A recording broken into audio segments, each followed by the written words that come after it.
Hey, what's going on YouTube? It's your boy A-Lac. Today, got a little bit of an unboxing video. So what I have here is a 22-inch Weber Smokey Mountain that I actually got as a Christmas gift. So took a little while to kind of let the holidays and stuff settle in. So here I am, kind of unboxing it, setting it up, and just kind of figuring it out. So I know there may be a lot of people that are just kind of interested overall in the Weber Smoky Mountain. So come along with this journey as I put this together, and you can kind of see what comes in the box with the brand new purchase.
So at this point, I'm getting ready to put the last leg on, but as you can see at the bottom of the screen here, I actually wasn't paying attention too much to the directions, and I didn't realize the assembly instructions were broken up into sizes. So what I was actually following here was incorrect. I was actually following the instructions for how to put together the 14-inch version of this smoker, not the 22-inch version. So you can kind of still see the journey, kind of what I went through here, but you'll see later on in the video, I actually went back and corrected this assembly.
All right, so at this point, with a good chunk of the assembly put together, it was time to install the grommet. So this particular unit already has the hole and the grommet for you to add temperature probes. It was kind of hard to actually install the grommet, but that's what I'm doing here. I thought it was actually really cool that this already has it, so you don't have to drill any holes and find the grommet. It was just built into the unit. So that this was a very well thought out design on Weber's behalf.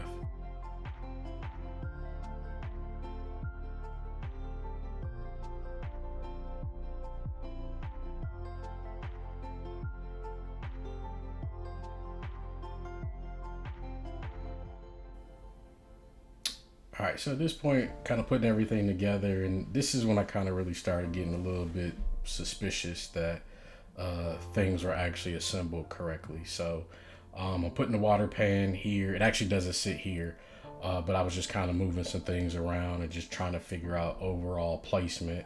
And in doing so, I was kind of going back and looking at the instructions for the charcoal pan, I'll call it for lack of better terms.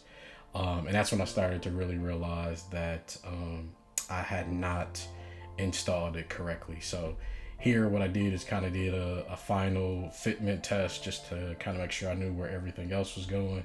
Because at this point, I knew the unit had to come apart anyway. Included a water pan that I just kind of lightly sat at the bottom. So for the most part, this completes the middle assembly. So next steps are now for me to kind of just come up with the game plan to fix the mistake that I made earlier.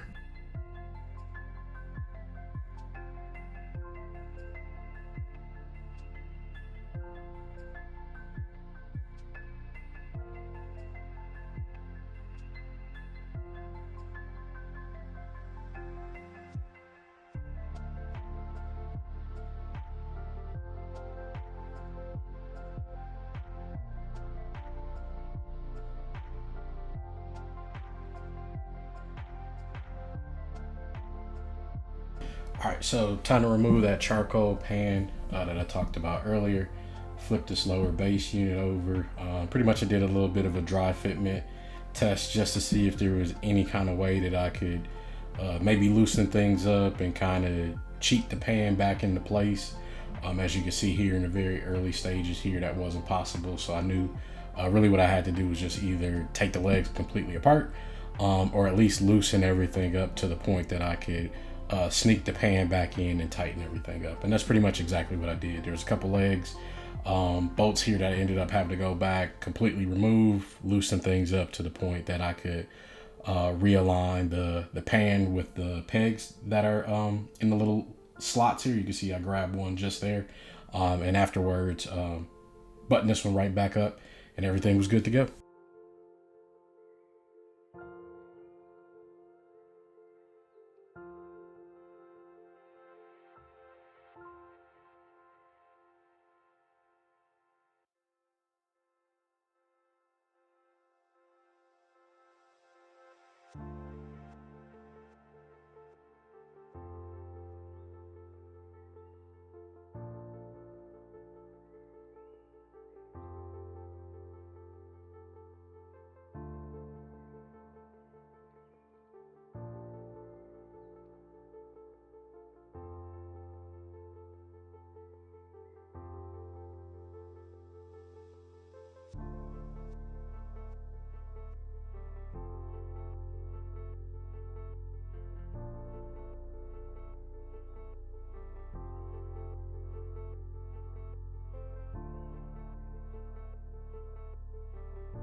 All right, so let me get you guys in a little bit closer. But so now just kind of putting everything back together. Got the water pan actually in the location that it should be.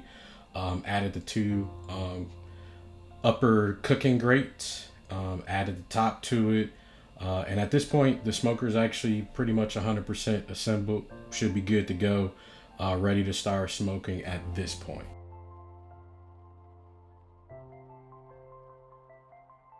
One of the things that I did look at online ahead of time and I knew I wanted to do right away was essentially to add some gaskets. A lot of these smokers are notorious for not having the best seals out of the gate, out of the box. So what I did here is kind of played around with fitment, but essentially I ended up putting a gasket on the lower portion of this assembly. Kind of to be determined. I'm not sure if I'm actually going to keep this one, to be honest. It had a really nice, pretty tight fit here. And for this particular one, after I actually installed this, I wasn't 100% satisfied with how the middle portion of the smoker met to the bottom of the base there where the charcoal sits. So I actually may end up removing that at a later date. Kind of still to be determined, but nonetheless, at least to kind of get this kicked off, I put the grommet, the gasket rather, in for this one. And as you can see here, I was kind of starting to struggle with the fitment. This is a little bit of what I was talking about, so not sure if I want to keep that going forward. Once I get a couple cooks in and get some heat under the gasket, we'll see how that goes. I didn't adjust the camera angle here, so it's kind of hard to see. But for the most part, what I then ended up doing is putting the gasket on the top portion where the smoker lid actually sits. And if I were to do this all over again, that would actually be where I would focus. I would focus on that top portion. Just drop the unit here. You can kind of see what I was doing here at the tail end. And then I would actually focus on the door. Just from looking at other videos and from other smokers that I've had in the past, I know that these are some particular areas where they tend to leak pretty bad. So I ended up really focusing on those. All right, so the last area that I really wanted to focus on was the door. It was a little hard to tell there because I took it off camera a little bit, but the door, basically the way it came, it didn't have a good seal around the smoker at all. So I had to take it off, kind of bend it around the body of the smoker, make sure that it actually had a decent fit. So that way, once I added the gasket material around there, it would actually have a nice tight fit. So here I am just kind of playing around with the lid, making sure everything is good there. As you can see, I removed the door. I'm checking fitment one last time. And then the last step here is to just put the gasket in around the door and make sure everything is sealed off.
All right, so at this point, just finishing up the top portion of the door here, doing my last fitment check. Overall, I'm pretty happy with how that fit, how it sealed with the unit. So at this point, it was just time to reassemble everything and wrap this one up. All right, thanks for hanging out for another project. Please like, subscribe for more content.